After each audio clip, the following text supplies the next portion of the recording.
আমি ঢাকার সর্বকনিষ্ঠ শিশু শহীদ জাবির ইব্রাহিমের মা। রোকেয়া বেগম, মহিলা 45।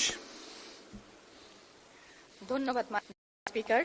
সর্বপ্রথম আমি আল্লাহ সুবহানাহু ওয়া তাআলার কাছে কৃতজ্ঞতা জ্ঞাপন করছি।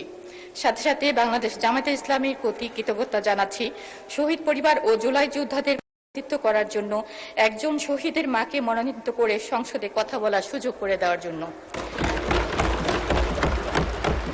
আমি ঢাকার সর্বকনিষ্ঠ শিশু শহীদ জাবির ইব্রাহিমের মা। 2024 সালের জুলাই বিপ্লবের জীবন দিয়েছেন শত শত মানুষ। রাষ্ট্রীয়ভাবে স্বীকৃত শহীদের সংখ্যা বর্তমানে 865 এবং আহত যোদ্ধার সংখ্যা 15,903 জন। এদের মধ্যে 43 জন সম্পূর্ণ দৃষ্টিশক্তি হারিয়েছেন এবং প্রায় 2000 আহত যোদ্ধা স্থায়ী পঙ্গুত্ব নিয়ে জীবনযাপন করছেন। মাননীয় স্পিকার, আমি নিজেও একজন শহীদ সন্তানের মা।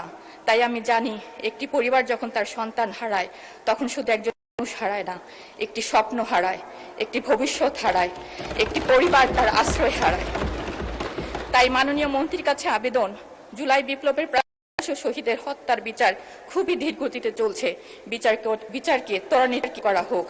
সাথে সাথে অন্যান্য বিচার বহির্ভূত হত্যাকাণ্ড যেমন ভিডিও তথা হত্যাকাণ্ড, শাপলা চত্বর হত্যাকাণ্ড, সাগররুনি এবং আমাদের হাদি হত্যার বিচার ত্বরান্বিত করা হোক।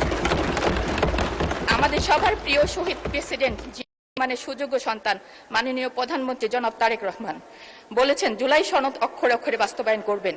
পুরো বাংলাদেশ তার দিকে তাকিয়ে আছে এই সত্যতা দেখার জন্য।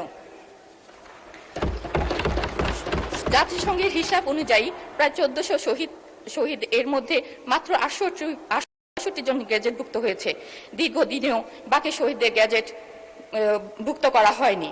এই জন্য বিশেষ টাস্কফোর্স তদন্ত কমিটি বা তদারকি সেল গঠন করা।